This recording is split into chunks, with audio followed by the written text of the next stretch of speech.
അസ്സലാമു അലൈക്കും വറഹ്മത്തുള്ളാഹി. അൽഹംദുലില്ലാഹി റബ്ബിൽ ആലമീൻ. വസ്സലാത്തു വസ്സലാമു അലാ അഷ്റഫിൽ മുർസലീൻ വഅലാ ആലിഹി വസഹ്ബിഹി വസല്ലം.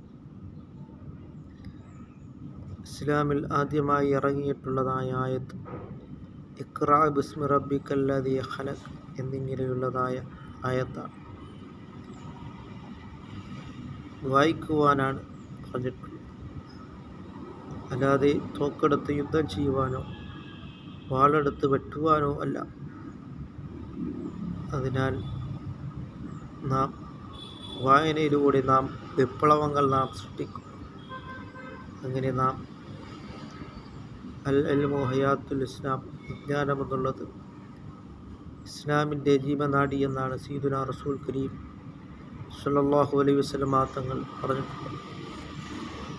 അതുകൊണ്ടാണ് റസൂൽ കരീം സ്വല്ലല്ലാഹു അലൈഹി വസല്ലം തങ്ങൾ പറഞ്ഞത്, നിങ്ങളിൽ ഏറ്റവും ഉത്തമർ വിശുദ്ധ ഖുർആനിനെ പഠിക്കുകയും അത് മറ്റുള്ളവർക്ക് പഠിപ്പിച്ചു കൊടുക്കുന്നവരുമാണെന്നാണ്.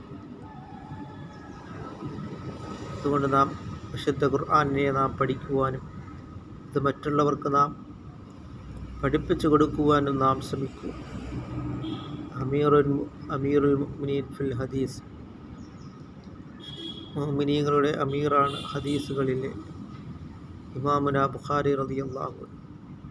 അവിടെ നിന്നൊക്കെ വളരെയധികം ധാരാളം വിജ്ഞാനങ്ങൾ പഠിക്കുകയും അത് മറ്റുള്ളവർക്ക് പകർന്നു കൊടുക്കുകയും ചെയ്യുന്ന വ്യക്തിത്വത്തിൻ്റെ ഉടമയായിരുന്നു.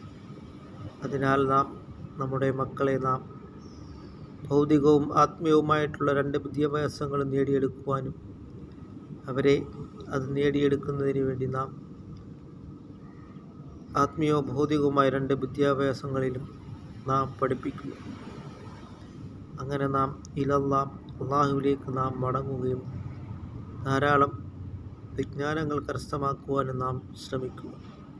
അൽ ഉലമാഉ വറസത്തുൽ അൻബിയാ, ആലിമീങ്ങൾ അൻബിയാക്കളുടെ അനന്തരാവകാശികളാണ് എന്നാണ് സയ്യിദുനാ റസൂൽ കരീം സ്വല്ലല്ലാഹു അലൈഹി വസല്ലം തങ്ങൾ പറഞ്ഞിട്ടുള്ളത്. അതിലൂടെ നാം ധാരാളം വിജ്ഞാനങ്ങളെ കരസ്ഥമാക്കുവാൻ നാം ശ്രമിക്കുക. അല്ലാഹു തആല നമുക്ക് നാഫിയായ ഇൽമിനെ അല്ലാഹു തആല പ്രദാനം ചെയ്യുമാറാകട്ടെ.